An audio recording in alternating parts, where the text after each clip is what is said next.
जय श्री राम मित्रों, स्वागत है एक बार फिर से आपका हमारे चैनल जेबी डिवोशनल में। अभी तक हमने एपिसोड में देखा कि किस प्रकार से प्रभु श्री राम जी ने महर्षि विश्वामित्र से ये कहा कि अब हम यहाँ से तभी प्रस्थान करेंगे जब हम आश्रम को पुनर्निर्माण कर देंगे या उसमें सहायता देंगे, क्योंकि जब तक आश्रम का निर्माण नहीं होगा तब तक वहां पर कोई वापस नहीं आएगा, या यूं कह लें कि इस जगह को वापस सजीव बनाने के लिए इसका पुनर्निर्माण आवश्यक है। तभी हमारा पूरा कार्य जो है संपूर्ण माना जाएगा। अच्छा, दूसरी तरफ हमने देखा कि किस प्रकार से मां सीता को लेकर के गए हुए हैं जनक जी उसी वृक्ष के नीचे जहां पर उनका जन्म हुआ था या जहां पे वो पाई गई थी। उनसे उन्होंने स्वयंवर की बात कही है और विवाह, स्वयंवर की बात किया, विवाह की बात कही, और विवाह की बात पे ही बात सारी रुक सी गई कि मैं अभी कुछ बात करना चाहता हूं, लेकिन मैं संकोच हो रहा है मुझे। क्योंकि मैंने अभी तक जिस तरीके से तुमको समझाया है, जो परवरिश की है, जैसी ये उसके बिल्कुल विपरीत है। जैसा स्वतंत्र विचार आपको दिया है, ये स्वयंवर कम, प्रतियोगिता ज्यादा हो, इसीलिए मुझे संकोच लग रहा है। अभी उन्होंने व्यक्त नहीं किया है स्वयंवर के बारे में। दूसरी तरफ जो भवन निर्माण अभी किया था इन लोगों ने, आश्रम का निर्माण अभी किया ही था कि वहां पे फिर से बमबारी हो गई। जैसे प्रभु श्री राम जी ने कहा अब आज्ञा दीजिए, वैसे ही ऐसे कैसे अब मार कौन मार पता ही नहीं है। खैर वही है अपना पुराना बाबू। तो चलिए देखते हैं क्या होता है आगे। बिना विलंब के शुरू करते हैं एपिसोड 43 पार्ट 1।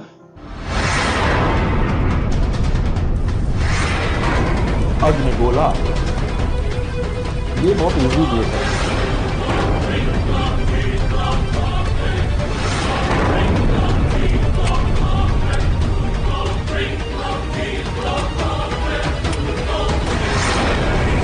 पहाड़ की चोटी जा रहा भाई। भैया, जिस मारीच पर आपने कृपा की थी वो ऋण चुकाने आया है। नहीं, ये मारीच नहीं हो सकता।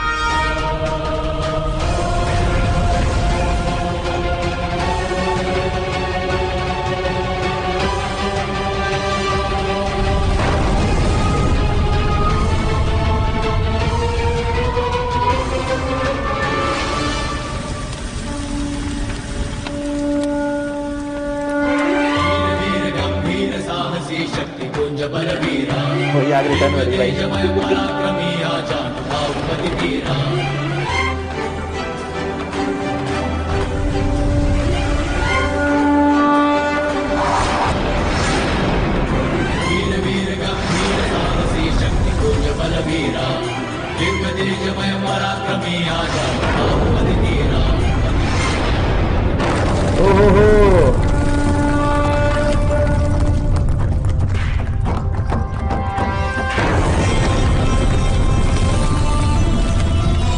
धुआं धुआं कर दिया भाई एकदम। टोपे बड़ा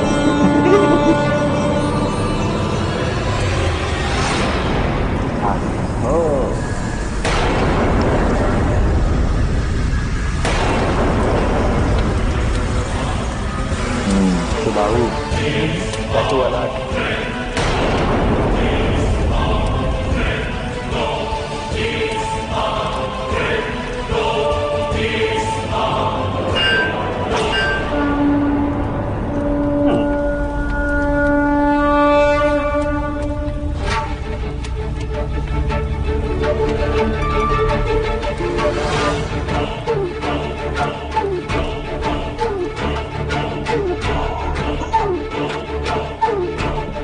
समर्पण, आत्मसमर्पण।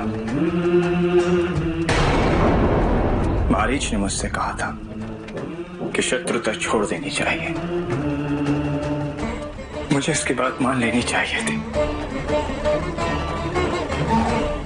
आप मेरी हत्या मत करिएगा राजकुमार। मारीच मुझसे कह के गया था कि आप बहुत महान हैं, दयालु,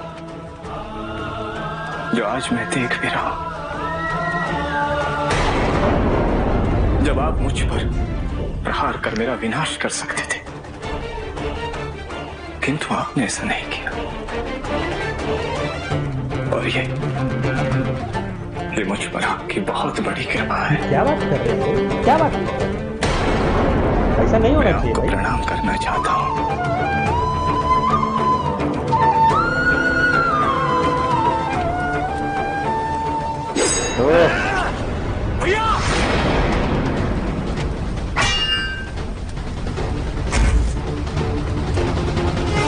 मैंने वही तो कहा भाई, तू क्या बात कर रही है?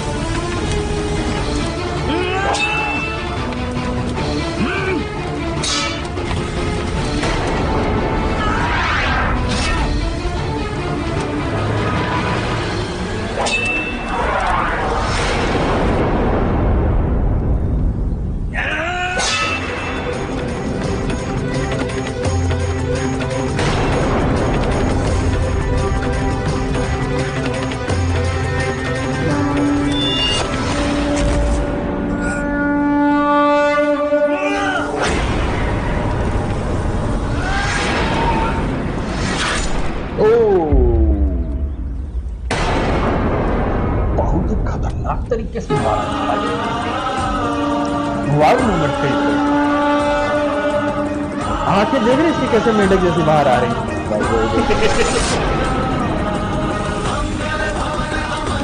ये पंचायत भाई मौका दिया, कितनी बार मौका दिया।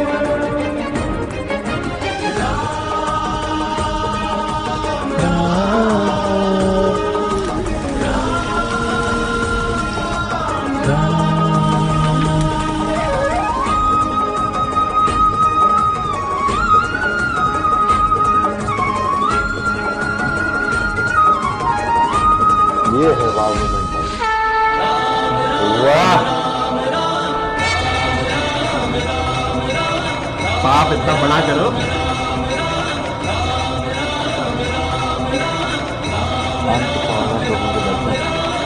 तो क्या ही थे, ये मूवमेंट मैं एक्सपेक्ट कर रहा था तारे का जैसा, लेकिन वैसा दिखाया है। मंगल भावन अमंगल हारी द्रवौ सुदशरथ अजिर बिहारी।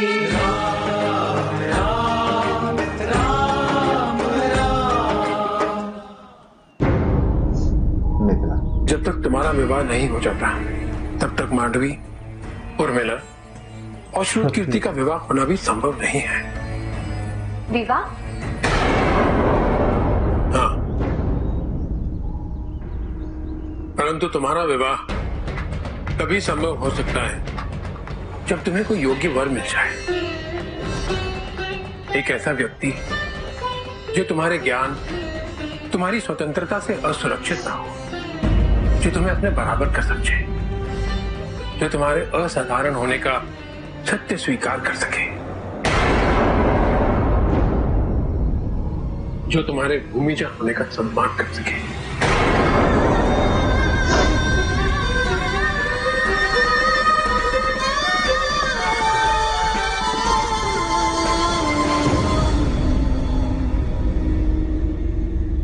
आपको विश्वास है कि ऐसा व्यक्ति मिल जाएगा?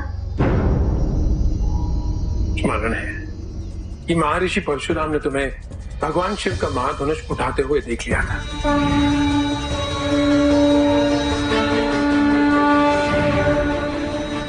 उसके पश्चात उन्होंने धनुष की प्रत्यंचा उतारकर ये कहा था, ये धनुष निर्धारित करेगा कि भविष्य में सीता का योग्य वर कौन होगा। उसी को ढूंढने के लिए स्वयंवर आयोजित किया जा सकता है। यदि तुम सहमति दो तब।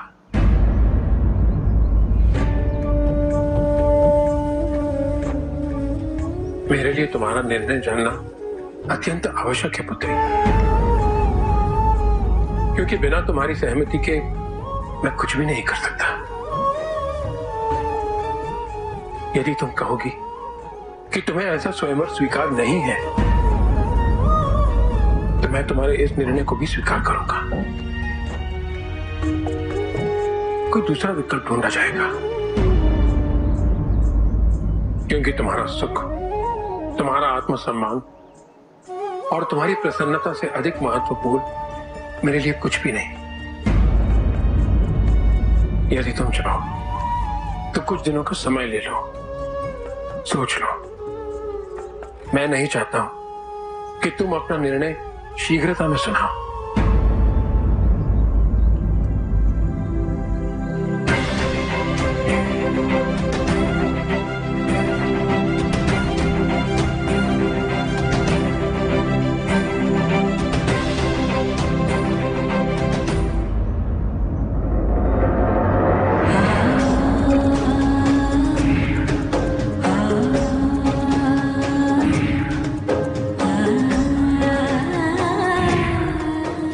कदाचित मेरी नियति में नहीं है उनके दर्शन पाना। मैं इसी बात से संतोष कर लूं कि इस संसार में उन जैसा व्यक्ति भी है, और ये मेरा सौभाग्य है कि मैं उनके बारे में जान पाई। इच्छा तो बहुत है कि आपके बड़े भैया के दर्शन हो पाते, संभवतः भविष्य में कभी उनसे भेंट हो पाए।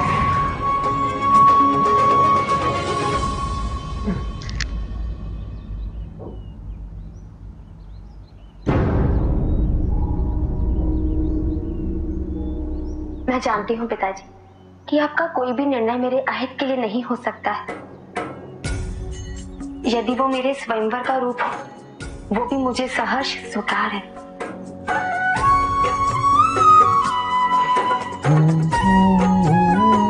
बिना किसी संशय, बिना किसी प्रश्न के, क्योंकि जिस प्रकार आपके लिए मेरी प्रसन्नता से अधिक महत्वपूर्ण कुछ भी नहीं, उसी प्रकार मेरे लिए भी आपकी प्रसन्नता से अधिक महत्वपूर्ण कुछ भी नहीं। आपकी इच्छा अनुसार मेरा विवाह होना, ये मेरा सौभाग्य होगा।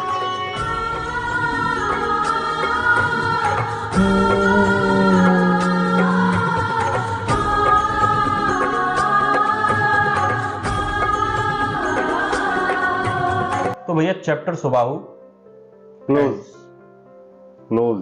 हाँ, जिस प्रकार से सुबाहु को मृत्यु के उपरांत नारायण के दर्शन हुए, या मृत्यु के जस्ट पहले, समीप जाते हुए, जस्ट पहले। अच्छा, ऐसा एक्सपेक्ट मैं करा था ताड़का के समय पे, क्योंकि मुझे ऐसा दिमाग लगता में गोली लगने के बाद कुछ एक्सपेक्टेशन काम नहीं करता है भेजा। नहीं, ऐसा लगा था मुझे, हाँ। क्योंकि वही सबसे बड़ी असुरी शक्ति थी। हाँ, लेकिन उन्होंने दिखाया सुबाहु में ये चीज, लेकिन अच्छा लगा क्योंकि सडन मूवमेंट पे था। जहां हमने एक्सपेक्ट किया वहां नहीं दिया उन्होंने। जहां तुमने सोचा वहां हमने नहीं सोचा, जहां हमने सोचा वहां तुमने नहीं सोचा, बात हो गई खत्म। अच्छा, चलिए एक चीज हम लोगों ने देखी कि किस प्रकार से सुबाहु प्रकृति का नुकसान कर रहे थे। आग से खेलना उनका शौक हो गया था। और जिस पहाड़ी के पीछे से वो फेंक रहे थे, हाँ, वो पहाड़ी नीचे ले आए। अभी एक लेटेस्ट वाकया आप लोगों ने देखा होगा कि किस प्रकार से दुबई में एक बादल बनाने की प्रयोग किया गया, सब लोगों ने मिलकर किया कि कृत्रिम बादल बना करके वहां पे वर्षा की जाए, ताकि जहां पर मरुभूमि है वहां पर भी किया जा सके, बादल से वर्षा करके उसको उपजाऊ किया जा सके।